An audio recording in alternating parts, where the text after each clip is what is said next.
Salut à tous et bienvenue sur Bestseller pour une nouvelle vidéo. Aujourd'hui je vous ai sélectionné deux bouteilles, un blanc, un rouge. Pour le blanc on va passer côté rive gauche de Bordeaux sur la commune de Pessac-Léognan. Le domaine Carbonieux qui est un grand cru classé de Grave qui fait des blancs juste extraordinaires.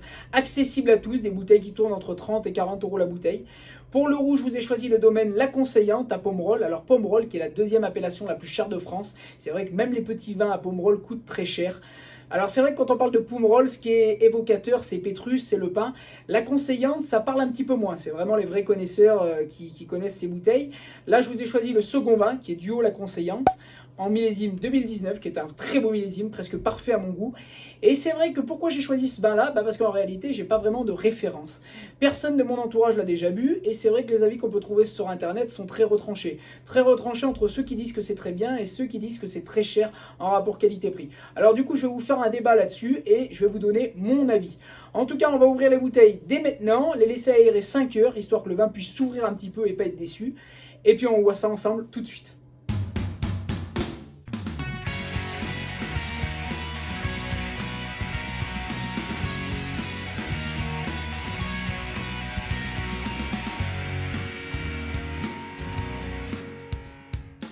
Bon bah ça y est, on se retrouve pour la dégustation, on va pouvoir déguster tout ça. Vous avez vu, je vous ai mis les deux bouteilles à côté de la Conseillante entre le premier et le second vin. Comme ça vous permet de vous rendre compte de l'étiquette. Pareil, je vous ai mis le Carbonieux blanc à côté du Carbonieux rouge pour vous rendre compte. Les étiquettes sont un petit peu différentes sur le Carbonieux, ça change un petit peu. Bon allez, on va verser tout ça dedans.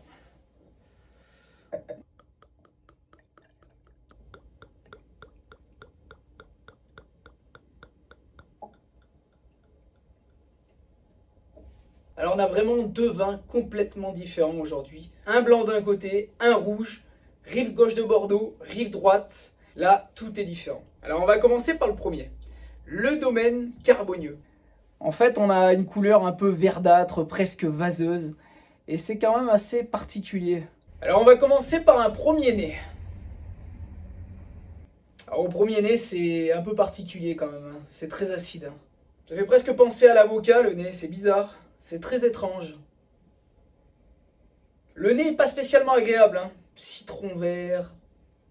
C'est très particulier. Alors ce qu'il faut savoir au niveau de l'assemblage, c'est qu'on est sur du 60% Sauvignon blanc et 40% Sémillon. Je connais très très bien les vins de Bourgogne. Toutes les appellations, que ce soit du Rully, du Meursault, que ce soit au Cédurès. Toutes ces belles appellations, même sur la vallée du Rhône. Les Condrieux, les Hermitages, même les Saint-Joseph en blanc sont très bien. Et malheureusement, je me suis un peu écarté des blancs en Bordeaux, je les connais très très peu. Je voulais m'y essayer, parce que malheureusement, même en étant caviste, il y a tellement de références d'appellations et de vins différents, on peut pas tout goûter. Allez, c'est parti, on se lance, on goûte.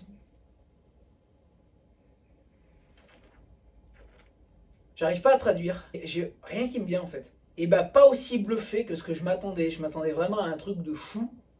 Mais de la manière dont on m'en parle, je m'attendais à un truc de fou furieux. Et en réalité, assez acide quand même. Les agrumes. Un fort goût d'agrumes, vraiment. Le citron. Le citron omniprésent. Mais j'ai pas grand chose qui me vient. C'est dingue. Ça fait un peu presque mojito en bouche. Très acide quand même, c'est fou. C'est pas mauvais, mais j'en raffole pas. Après, c'est sec. Je trouve pas grand chose à dire. C'est vrai que la polyvalence du chardonnay, c'est qu'il peut être complètement différent en fonction de la région. On peut le retrouver sous forme très grasse, très rond. On peut le retrouver sous forme très minérale, sous des couleurs très denses, plus claires, avec moins de matière. Et j'aime tellement le chardonnay sous toute sa polyvalence. Le Viognier peut être très bien aussi avec des aromatiques un peu du soleil. Le Viognier, c'est toujours une référence. C'est vrai que tous les Sauvignons et les Sémillons que j'ai pu goûter ne m'ont jamais marqué. Et là, je m'attendais vraiment à me faire une petite... à avoir ce petit déclic de me dire, ouais, en fait, là, je suis vraiment sur un produit autre. Et en réalité, non. Non, non, non, non, non, non, non. Déjà, au nez, c'est particulier. Et puis, c'est vrai qu'au goût, il n'y a pas... Il n'y a pas grand chose qui me vient à part l'acidité, c'est quand même...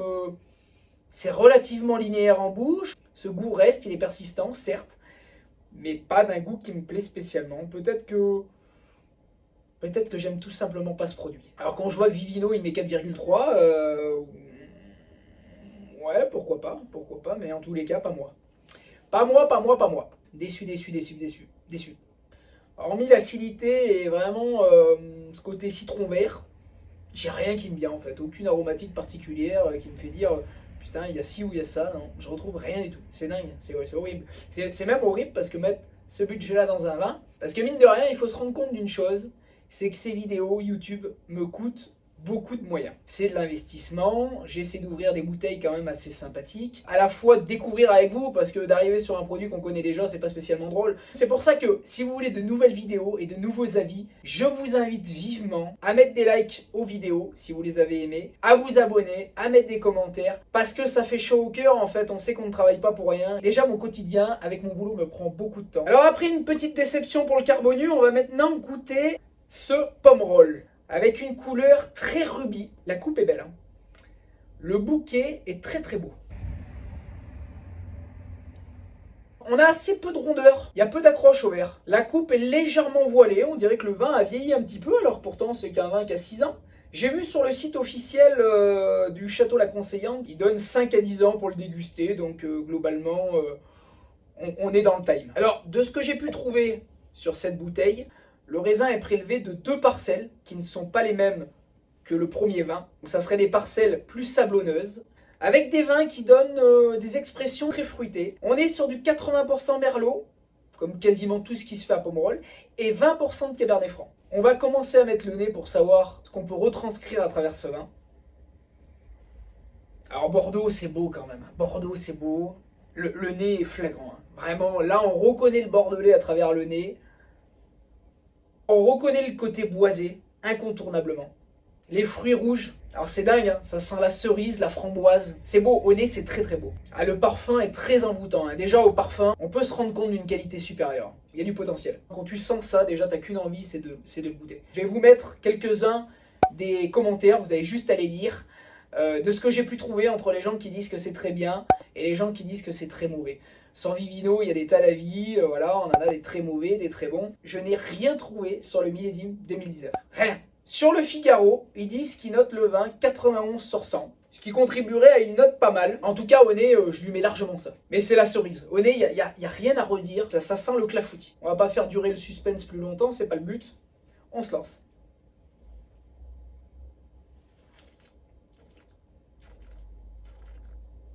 Alors, le vin est plutôt corsé. On a un vin qui est quand même relativement puissant. Hein. Il y a de la matière, c'est boisé. On retrouve la cerise. Hein. Et les Pomerol, après, la réputation n'est pas là pour rien. Pomerol, c'est quand même un terroir exceptionnel. C'est pas pour rien qu'à quelques centaines de mètres de là, il y a Pétrus. Hein. C'est presque une évidence hein, que les meilleurs vins sont là-bas. Hein. Au niveau de la note que j'ai pu voir sur le Figaro, 91 sur 100, c'est à peu près ça. Il manque peut-être encore d'un poil d'aération, mais c'est pas mal. Hein. C'est pas mal, c'est pas mal, c'est pas mal. Les tanins sont quand même assez lisses, on n'a pas trop ce côté astringent.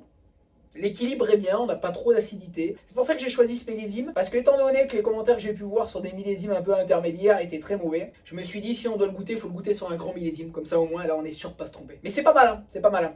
Alors après, de là à dire si un vin coûte son prix, c'est toujours délicat. C'est que Duo La Conseillante, c'est un vin qui tourne entre 55 et 80 € suivant le millésime.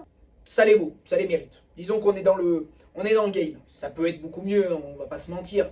Mais c'est très beau, c'est bien fait. Hélas, le goût pour moi est un petit peu trop corsé, peut-être trop sur la jeunesse, peut-être pas assez d'aération.